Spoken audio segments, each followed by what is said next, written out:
Something that's also quite interesting is the oldest statuettes, the oldest figurative art that appears in caves in Germany, dating at about 30,000 years in age. And what's interesting is that these oldest statues are referred to as the lone mensch statues, the lion mensch statues, that are depicting humans and lions as a hybrid that indicates a sense of symbolism and a realization that there is an imaginary world that can be constructed.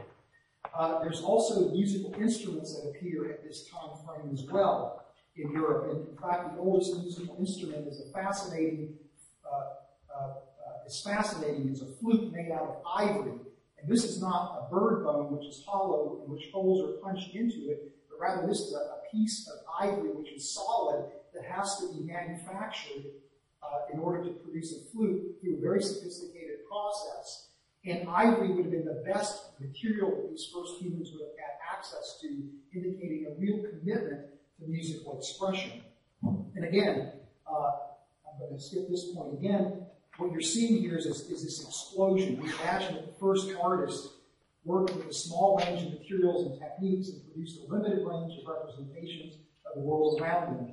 As new materials and new techniques were developed, we should see this pattern of evolution in the archaeological record.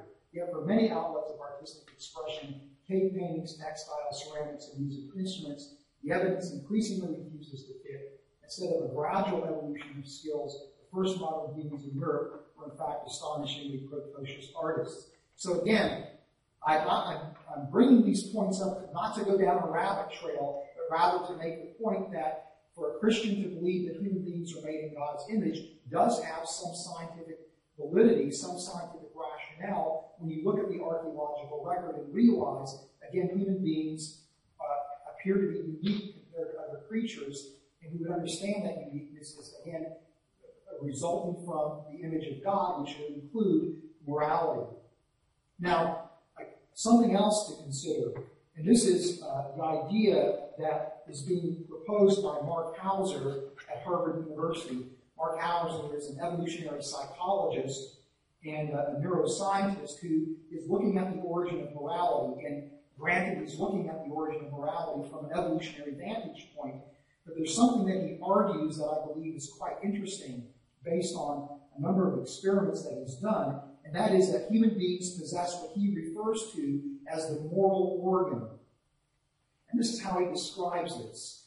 He says that I suggest the possibility that our moral judgments are derived from unconscious, intuitive processes that operate over the causal, intentional structure of actions and their consequences. On this model, we are endowed with a moral faculty that generates judgments about permissible and forbidden actions prior to the involvement of our emotions and systems of conscious, rational deliberation. What Mark Hauser is essentially arguing is that human beings are intrinsically moral creatures, and that our brain is hardwired to be a moral brain, where again morality is intrinsic to the human species, it's unlearned, and it's universal. And that when we make moral decisions, we do so instinctively without rational deliberation. And again, this is quite provocative in light of what we just discussed about, again, the image of God, what I would argue appearing suddenly as evinced by the archaeological record. And when we go back and look at what we talked about Paul writing in Romans 2 about the law being written on our hearts, where again, human beings have an intrinsic understanding of right and wrong, which I believe fits with a Christian understanding of morality. Now, what I'd like to address in the last few minutes of my time is this question: is there a physiological basis for morality? And this is a possible counter-argument from a scientific perspective to the position that I'm laying out here this evening, that again is that morality is created and revealed to human beings. And this question is prompted by a couple of really interesting studies that have been published in the last year or so. One of them is looking at the effect of magnetic pulses on the capacity of human beings to make moral judgments. Using something called a transcranial stimulator, you can actually send magnetic pulses in a highly directed, focused manner into the brain, and in doing so, you can disrupt temporarily parts of the brain. And the reason why the magnetic pulses will do this is because neurological activity is electrical activity, fundamentally speaking. And so magnetic pulses into the right temporal-parietal juncture temporarily alter moral judgments. And these pulses will have a lasting effect that persists for about 10 to 15 minutes. And during that time, psychologists will give people a battery of moral dilemmas and ask them to evaluate whether or not actions by a particular actor are morally permissible or not. And what they discovered is that human beings with the right TPJ being disabled could make moral judgments, but they could not decipher the intention of the actors. In other words, whenever you are evaluating whether or not an action is morally permissible or not, you're looking at both the intention of the actor as well as the outcome. So if I intend to do harm, but I'm unsuccessful, you would judge that as being morally impermissible because my intention was to do harm, though I wasn't successful. You still would judge that action as morally impermissible. But if I did not intend harm, but harm resulted anyway from my action, you would probably judge my action as morally permissible because the intent wasn't there. And so people with the right TPJ being disabled can't discern intention.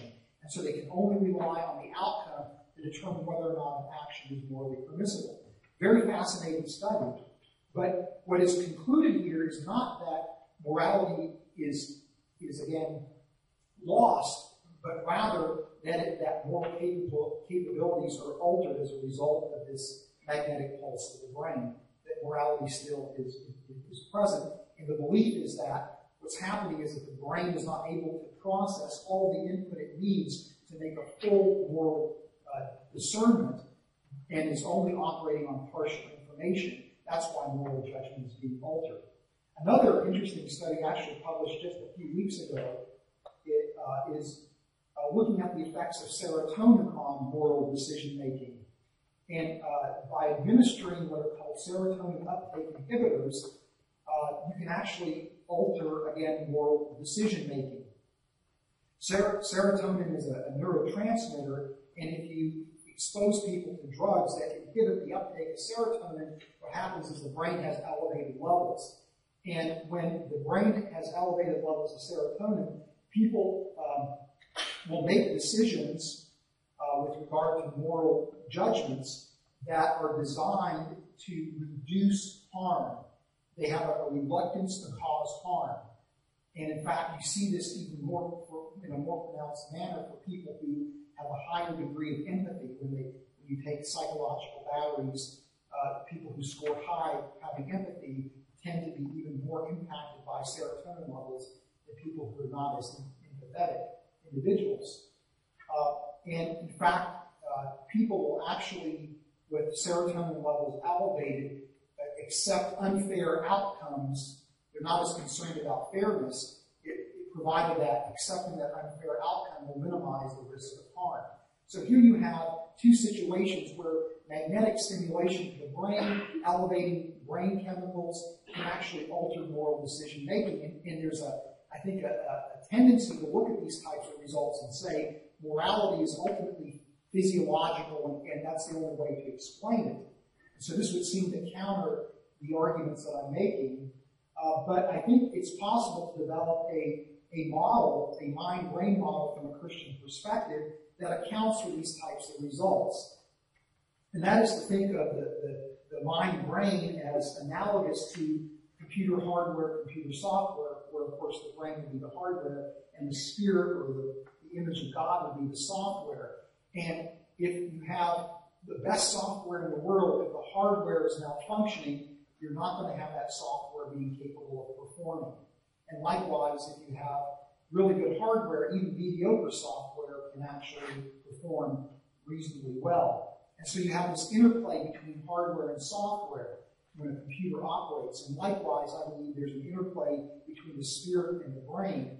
And so if you alter the brain chemistry, or you alter the brain's capacity to conduct electrical signals because of magnetic pulses, you have impacted the hardware, meaning that the image of God, which I think is the genesis or the basis for moral decision-making, becomes difficult to be fully expressed or properly expressed.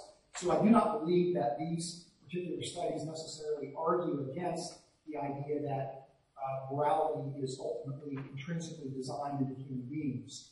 So anyway, those are my opening statements, some of my opening thoughts. As I said, again, I'm not an ethicist or a theologian. I'm a scientist, and so I've approached this question from that perspective. So thank you very much.